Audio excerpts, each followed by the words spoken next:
Θέλω να μιλήσω για το χεσίδι. Για το χεσίδι και τη δυσκολιότητα είναι η μητέρα κάθε αρρώστιας. Το πόσο γρήγορα τρώμε, πόση ποσότητα τρώμε, το τι τρώμε, το τι στάση καθόμαστε την ώρα που κάνουμε χέσιμο, το πόσο αθλούμαστε, το πόσο ασκούμαστε, το πόσο ενεργοί είμαστε ανά τη μέρα. Όλα αυτά το σώμα τα αρθρίζει και σε επιβραβεύει ή σε τιμωρεί ανάλογα με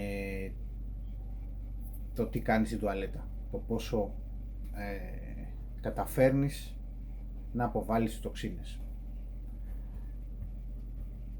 Και ξέρετε, γενικότερα τα έντερα, ειδικά το παχύέντερο, που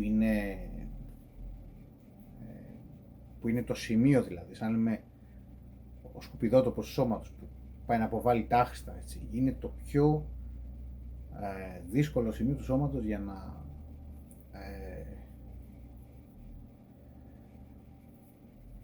για να δεις αν υπάρχει πρόβλημα με το σώμα. Γιατί όταν υπάρχει μία δυσκολιότητα, υπάρχουν ευκύλια, υπάρχει κάτι άλλο, υπάρχουν σπασμοί στο έντερο, υπάρχουν πολλά πράγματα. Είναι το πιο δύσκολο σημείο του σώματος, είναι το σημείο του σώματος γενικότερα που δημιουργεί προβλήματα. Η στάση squat, όπως πάνε και χέζουν οι ηθαγενείς, έτσι, που κάθονται, είναι η καλύτερη στάση του σώματος για να κάνουμε χέσιμο, για να καθόμαστε, έτσι. Στη γιόγκα τη λέμε μαλασάνα, βαθύ squat, deep squat. Αυτή λοιπόν η στάση είναι η καλύτερη στάση για να χέσεις. Οι ευρωπαϊκές τουαλέτες 90 μοίρες, όχι 90 μοίρες που κάθεσαι, ορθή γωνία, δεν αποβάλλεις το περιεχόμενο σωστά. Δεν έχουμε εξελιχθεί για τις ευρωπαϊκές τουαλέτες. Δεν είναι η σωστή γωνία είναι για να χέσεις. Κάποιοι δεν έχουν πρόβλημα, αλλά πολλοί άνθρωποι έχουν πρόβλημα. Δεν αποβάλλουν το περιεχόμενο ολοκληρωτικά, γιατί δεν είναι αυτή η φυσιολογική στάση για να χέζουμε ή να καθόμαστε γενικότερα.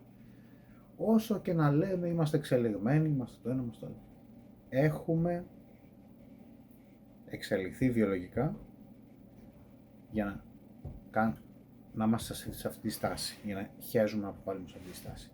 Ό,τι και να λέμε. Ούτε να τρώμε μεγάλα γεύματα είμαστε εξελιγμένοι, ούτε να τρώμε γρήγορα, ούτε να χέζουμε σε 90 μοίρες. Έτσι είναι. Έτσι είναι η φύση του ανθρώπου.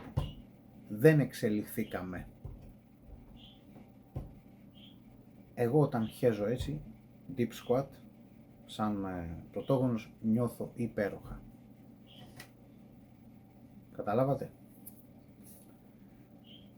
1000 φορές απολύτιστος. Είμαι απολύτιστος και μ' αρέσει. Δεν μ' αρέσει ο πολιτισμός και δεν είμαστε προσαρμοσμένοι για αυτόν τον πολιτισμό, έτσι. Της απειλής, της αγαμίας, radical φεμινισμός, radical καπιταλισμός, όλα αυτά, αγαμία. Δεν είμαστε για αυτό. Είμαστε για να τρώμε ωραία, και όχι πολύ, λίγο, να τρώμε αργά, να το χαιρόμαστε το φαΐ, να κάνουμε ένα γαμίσι, όλα αυτά. Δεν είμαστε φτιαγμένοι για τον πολιτισμό της Βόρειας Αμερικής και της Ευρώπης, να πάει να γαμηθεί αυτός ο πολιτισμός. Είμαστε φτιαγμένοι για να τρώμε, να χέζουμε ωραία και να γαμάμε και να κοιμόμαστε και όλα αυτά. Ό,τι και να λένε οι άλλοι, είναι μαλακίες. Go back to the roots.